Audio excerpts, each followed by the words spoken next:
Francisco کے خلیج میں ایک چھوٹا سا جزیرہ ہے۔ سال 1960 کی دہائی میں اس جزیرے پر دنیا کا سب سے مشہور اور خطرناک جیل بنا ہوا تھا، جس کا نام تھا الکاتراز، اور یہ جیل آج بھی موجود ہے۔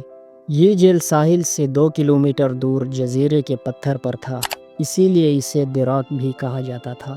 اس کے ارد گرد سمندر میں تیز لہروں اور ٹھنڈے پانی میں تیراکی ناممکن تھی۔ سیلز اور جیل کی عمارت موٹی کنکریٹ سے بنی ہوئی تھی، جنہیں توڑنا یا کھودنا بہت مشکل تھا۔ جزیرے کے چاروں طرف مضبوط خاردار تاروں کی باڑ تھی، جسے سیکیورٹی کی موجودگی میں عبور کرنا تقریباً ناممکن تھا۔ ہر 3 قیدیوں پر ایک سیکیورٹی گارڈ تھا جو ہر وقت کڑی نگرانی کرتا تھا۔ بلند واچ ٹاورز پر بھاری اسلحے کے ساتھ سیکیورٹی 24 گھنٹے تعینات تھی، جو جزیرے کے ہر کونے پر نظر رکھتی تھی۔ امریکی حکام کے مطابق اس جیل سے اس کی پوری تاریخ میں کوئی بھی شخص فرار ہونے میں کامیاب نہیں ہوا، لیکن یہ صرف ان حکام کا کہنا ہے۔ حقیقت اس کے برعکس ہے۔ 3 سال پہلے 2022 میں امریکی حکام نے 3 بوڑھوں کے فوٹو شائع کی، جن کے بارے میں خیال کیا جاتا ہے کہ یہ 65 سال پہلے الکاتراز سے فرار ہونے میں کامیاب ہوئے تھے۔ ان 3 قیدیوں نے فرار ہونے کے لیے ایک شاندار منصوبہ بنایا تھا۔ وہ چپکے سے اپنے سیلز سے باہر نکلے، پھر جیل کی عمارت سے، اور آخر میں اس جزیرے سے فرار ہو گئے جہاں یہ جیل واقع ہے۔ یہ 3 قیدی اتنی سیکیورٹی کے باوجود کیسے فرار ہوئے، یہ ایک دلچسپ کہانی ہے۔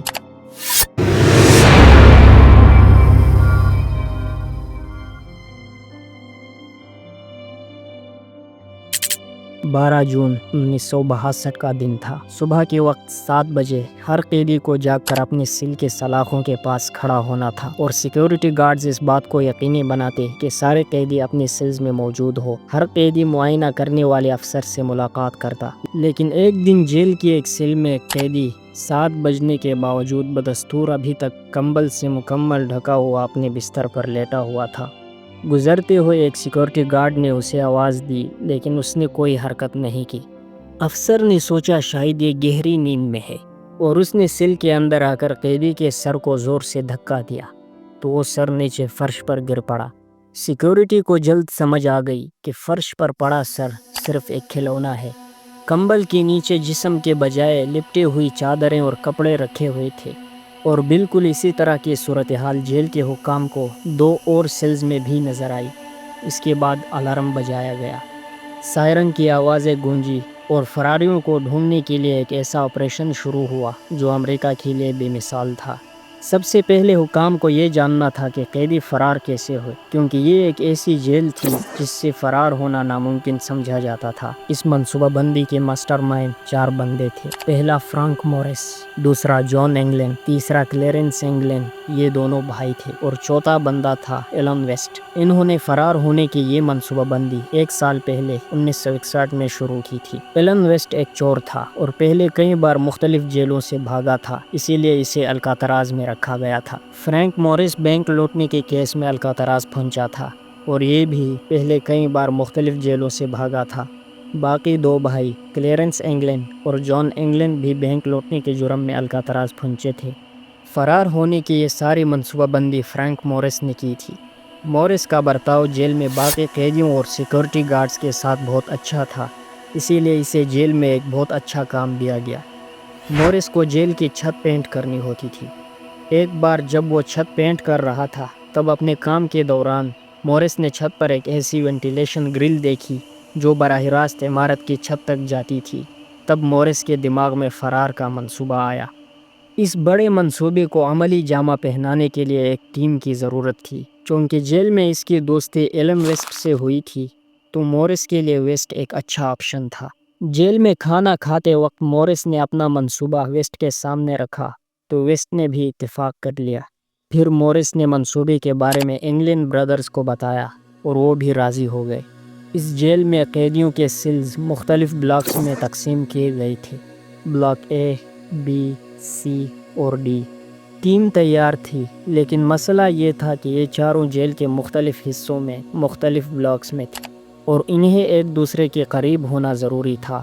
کئی مہینے اچھے برتاؤ اور محنتی کام کے بعد فرانک موریس نے درخواست کی کہ ان چاروں کو ایک دوسرے کے برابر والے سیلز میں رکھا جائے، کیونکہ یہ اچھے دوست ہیں اور اپنا وقت اچھا گزارنا چاہتے ہیں۔ جیل کے حکام نے چاروں کو ایک دوسرے کے قریب سیلز میں منتقل کیا۔ یہیں سے سپتمبر 1961 میں فرار کی تیاری شروع ہوئی۔ ان چاروں کو اب 4 مسائل حل کرنے تھے۔ سیل سے کیسے نکلنا ہے، پھر جیل سے کیسے نکلنا ہے، جزیرے کے پانی تک کیسے پہنچنا ہے، اور پھر وہاں سے مین لینڈ تک کیسے پہنچنا ہے۔ سب سے پہلے سیل سے نکلنا تھا، لیکن مضبوط سلاخوں کو کاٹنا نہ صرف مشکل تھا بلکہ بے معنی بھی تھا، کیونکہ ان کے پیچھے بڑے تعداد میں سیکورٹی کھڑی ہوا کرتی تھی۔ سیل سے نکلنے کے لیے ایک دوسرا آپشن تھا، واش بیسن کے نیچے وینٹیلیشن کے ذریعے دیوار میں سرنگ بنانا۔ اس وینٹیلیشن کے پیچھے ایک تنگ راہداری تھی جو پائپوں اور دیگر کمیونیکیشنز تک جاتی تھی۔ بدقسمتی یہ تھی کہ وینٹیلیشن کا راستہ اتنا تنگ تھا کہ انسان کے لیے گزرنا مشکل تھا، لیکن خوش قسمتی یہ تھی کہ اس کے ارد گرد کا سمٹ زیادہ مضبوط نہیں تھا۔ چاروں نے فیصلہ کیا کہ وہ اسے توڑنے کی کوشش کریں گے۔ انہوں نے کھانا کھاتے وقت کینٹین سے چمچ چوری کیے اور انہیں تیز کیا تاکہ ان کا سر نوکیلا ہو جائے، اور وینٹیلیشن کے ارد گرد دیوار کے سمٹ کو کھرچنا شروع کیا۔ اس کام میں انہیں 6 مہینے کا عرصہ لگا۔ اس دوران انہوں نے پائپوں والے راہداری تک رسائی حاصل کر لی۔ سب سے پہلے فرینک موریس نے یہ کیا۔ اس راہداری سے وہ جیل کے چھت کے قریب وینٹیلیشن کے سوراخ تک پہنچا، لیکن جب موریس سوراخ کے پاس پہنچا تو اسے احساس ہوا کہ وینٹیلیشن کا سوراخ صرف ایک گرل سے بند نہیں تھا۔ گرل بڑے بولٹس سے مضبوطی سے جکڑی ہوئی تھی۔ فراریوں نے ان بولٹس کو کاٹنے کا فیصلہ کیا، لیکن یہ کہنا تو آسان تھا، کرنا مشکل۔ یہاں بڑا مسئلہ یہ تھا کہ اگر چاروں اپنے سیلز میں موجود نہ ہو تو سیکورٹی فوراً نوٹس کر لیں گے۔ یہ یقینی بنانے کے لیے کہ گارڈز کو پتہ نہ چلے، انہوں نے نقلی سر بنائے۔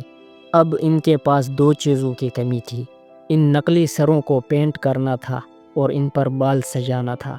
الکاتراز کے قیدیوں کے کچھ حقوق بھی تھے، لہٰذا انہوں نے انتظامیہ سے پینٹ مانگے، یہ بہانہ بنا کر کہ وہ اپنے محبوباؤں کے پورٹریٹ بنائیں گے۔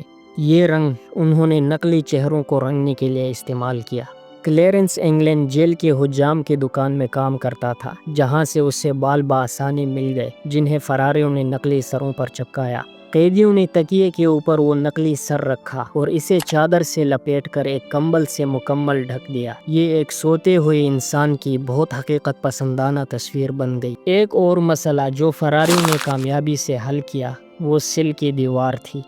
گارڈز کو یہ پتہ نہ چلے کہ واش بیسن کے نیچے دیوار کا ایک حصہ غائب ہے۔ اس کے لیے قیدیوں نے گتے سے دیوار کا وہ عیب چھپایا اور اسے اسی رنگ سے رنگ دیا جس رنگ سے دیوار رنگی تھی۔ یہ سارا کام انہوں نے بہت صفائی کے ساتھ سر انجام دیا۔ اب سیکورٹی کو پتہ نہیں چلنا تھا کہ قیدی غائب ہیں۔ اگلا مسئلہ تھا وینٹیلیشن کے بولٹس کاٹنا۔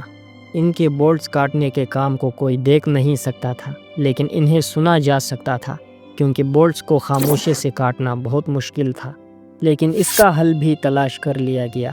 الکاتراز کے اس جیل میں تقریباً ہر روز شام 5:30 سے 7 بجے تک قیدی اپنے سیلز میں بیٹھ کر موسیقی کے آلات بجا سکتے تھے یا ریڈیو سن سکتے تھے۔ تو موسیقی کی آوازیں فراریوں کے لیے بہترین پردہ تھی۔ وہ موسیقی کے دوران باری باری وینٹیلیشن کے سوراخ تک جاتے اور بڑے بولٹس کو آہستہ آہستہ کاٹتے۔ موسیقی کی آواز میں ان کے کام کی آواز کوئی نہیں سن سکتا تھا، اور اسی طرح روز موسیقی کے دوران یہ اپنا کام کرتے اور ان بولٹس کو کاٹنے میں انہیں 3 مہینے لگے، اور پھر صابن سے نقلی بولٹس بھی بنائے گئے تاکہ گارڈز کو کچھ شک نہ ہو۔ اب جیل کے اندر کے مسائل حل ہو چکے تھے، مگر ایک مسئلہ باہر کا رہتا تھا کہ اگر وہ جیل سے صحیح سلامت نکل گئے تو جزیرے سے کیسے نکلیں گے، کیونکہ جزیرے سے مین لینڈ تک تقریباً 2 کلومیٹر کا فاصلہ تھا۔ یہاں سے تیر کر مین لینڈ تک پہنچا جا سکتا تھا، لیکن یہ خطرے سے خالی نہیں تھا، کیونکہ پانی بہت ٹھنڈا تھا اور یہ ہائپوتھرمیا کا شکار ہو سکتے تھے۔